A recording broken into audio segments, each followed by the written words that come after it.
はい、皆さんこんにちは。今日も動画をご覧いただいてありがとうございます。完全感覚ベーカーです。本日の動画ではピタパンを作っていこうと思います。サムネとタイトルにもあるように、このパン配合がすんごくシンプルで、強力粉とインスタントドライイーストさえ買っていただけたらもうすぐにできるパンになってます。しかもオーブン使わずにトースターとかフライパンで簡単にできるパンなので、初めてパンを作りたいな、でもそんなに材料とか揃えたくないなって方とかでも手軽に作れる内容になってます。初心者向けに分かりやすく解説しているので、ぜひ最後までご覧ください。それでは本編はこちらです。どうぞ。は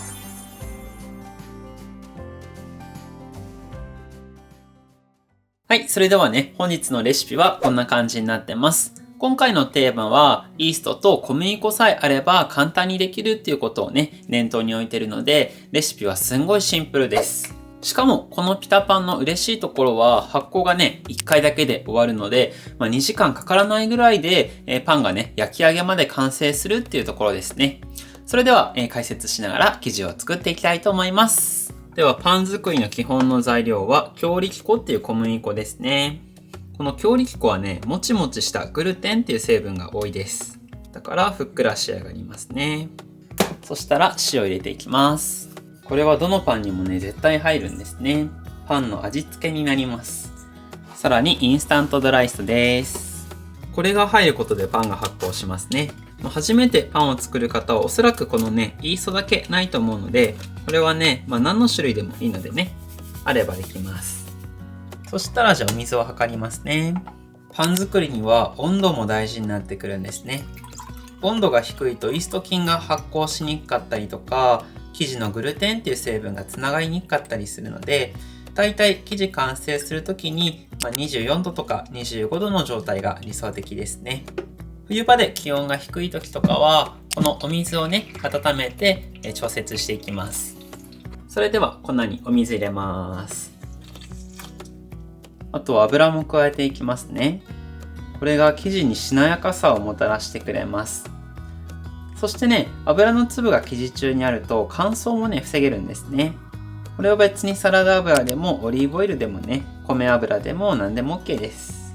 ではまとまるまで混ぜていきますね。パン作りもめんどくさくて時間がかかって手間がかかるなってイメージを持っている方も多いと思うんですけども、意外とやってみると楽で美味しいものができます。台に出してまとまるまでこねていきますね。ぐっと台にね、押し付けるような感じですね。最初は結構手とか台にね、くっついていくんですけども、やっていくうちにそれがだんだん消えてきて、まとまりが良くなってきます。結構このこねるのを見るシーンが好きって方も多いので、今日はちょっと長めにこねるシーン載せてみようかなって思います。退屈だなって思ったら早送りしていいですよ、動画は。パン作りで一番大事なところは、まず基本中の基本、ちゃんと分量をきちんと計量しましょうっていうところですね。で、そして2つ目がこのこね。どこまでこねて生地をつなげればいいかっていう見極めが、その後の美味しさとか食感を左右してきます。じゃあちょっとその見極めについてね、見てみましょう。では、ちょっとまとめてみますね。まず一つは表面の質感。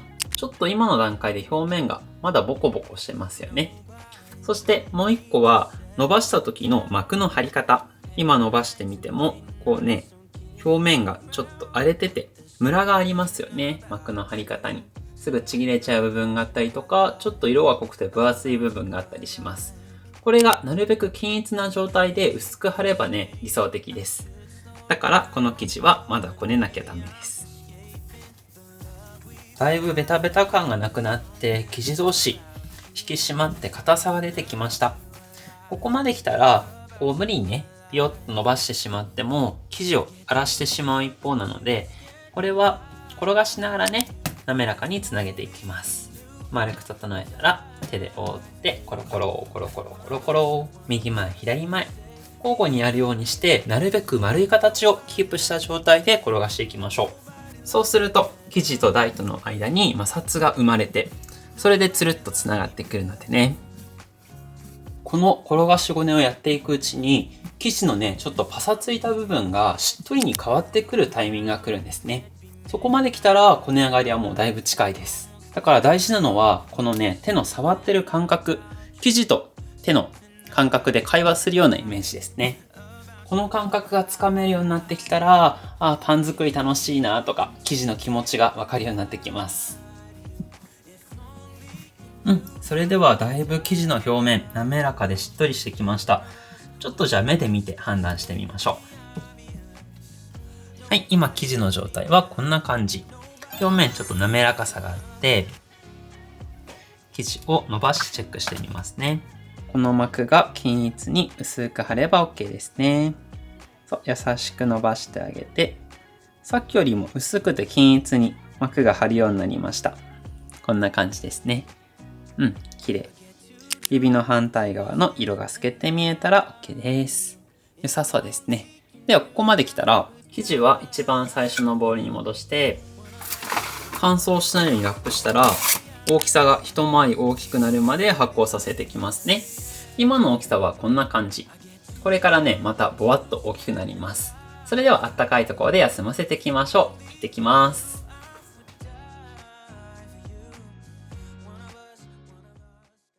はい、それでは生地はしっかり大きさが出てます。発酵具合チェックしてみますね。指に粉つけたら、生地目開けてプスッと刺します。スッと抜いた時にこの穴が下がりきらなければ発酵が良好ですね。今回はバッチリです。それでは全体のガスをね、抜きます。ふんわりしてて気持ちいいですね。よいしょ。そしたら生地を分割していきます。Hey Siri、518÷6 は518÷6 は約 86.3333 です。はい、ありがとう。分割していきます。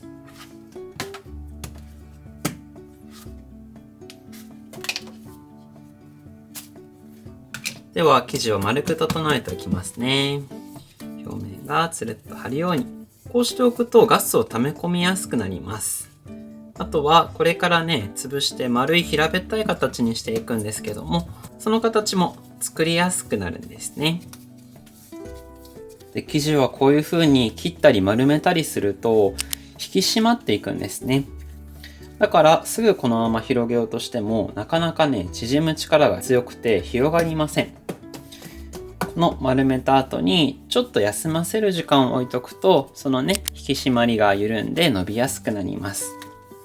だからね、これ全部できたら10分ぐらいね、休憩させますね。その時間をベンチタイムっていう風に言います。はい、それでは乾燥しないようにラップか濡れ布巾を置いておいて15分ほど休憩ですね。ではまた後ほど作業を開始していきます。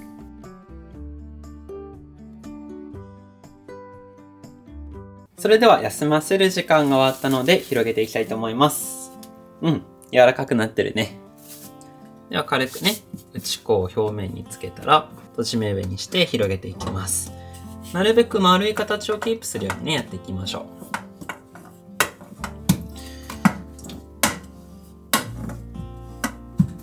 う。薄く広げていきます。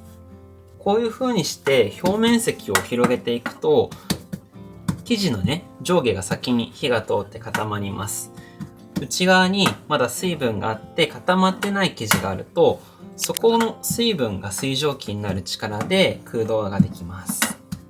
だからこんな感じで薄くしておきます。このサイズ、この厚みで作っていきましょう。通常のパンはこの後もう一回ね、発酵させる作業があるんですけども、ピタパンはね、内側自体はそんなにふわふわ気泡を立てるパンじゃないので、2回目の発酵はなしで焼いていきますね。こんな感じ。この広げる時の厚みもあんまり分厚いと普通のね、空洞のないパンになってしまうのでね、薄くあんまりいい形で伸ばしていきましょう。では丸い形がね、6個できました。今回はもう簡単にフライパンとね、トースターを使って焼いていこうと思います。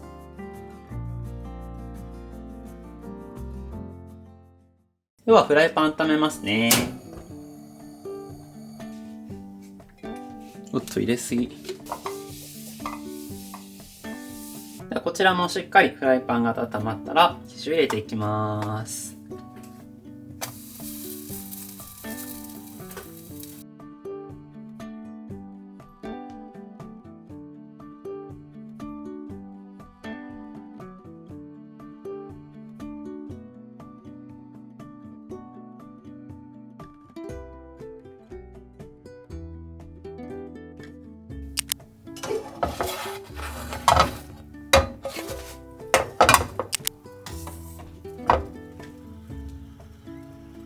ではトースターでもね、焼いてみますね。で最初は少し中を温めてからその後生地入れていきます。では2分ほど温めたら生地入れていきます。やけどだけ気をつけてくださいね。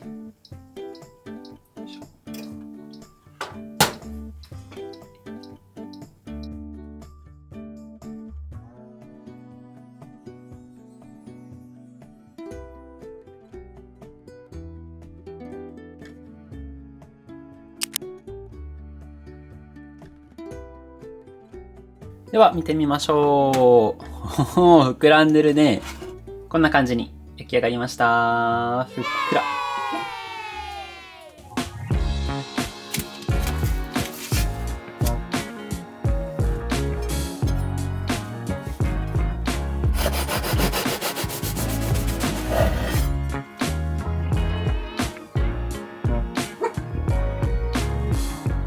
はい、それでは本日は少ない材料でオーブンを使わずできるピタパンをご紹介しました。こんな感じに仕上がってます。ふっくらとね、焼くと空気が入っていきます。で、何枚か焼いてみて気づいたんですけども、やっぱり焼くときに、上の面になる方が少し湿ってて柔らかい方がぷくっと膨らみやすくなります。なので成形が終わってこう並べてるときに台にくっついてる方をね、ひっくり返して上にして焼くことがポイントですね。でまた今日は2パターンフライパンで焼くのとトースターを使って焼くのをやってみたんですけども、トースターの方が結構綺麗に均一に膨らみましたね。おすすめです。で先ほどね半分に切ったやつはしっかりと内側が空洞になってますね。ここに好きなねお野菜とかお肉とか挟んでサンドイッチみたいにして食べられます。では今日はねこの生地だけ食べてみたいと思います。いただきます。軽くて美味しい。生地は柔らかくてとてももちもちしてますね。具材があったらね、もう10倍、20倍ぐらい美味しくなると思います。はい、それでは本日の動画いかがでしたでしょうか。作ってみたいな、食べてみたいな、美味しそうだなって思った方、ぜひチャンネル登録、高評価していただけると嬉しいです。それではまた次回の動画でお会いしましょう。失礼します。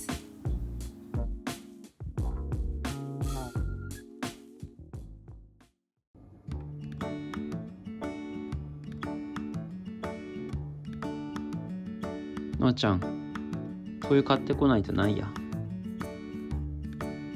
まあんま出てないでしょ、あったかいの。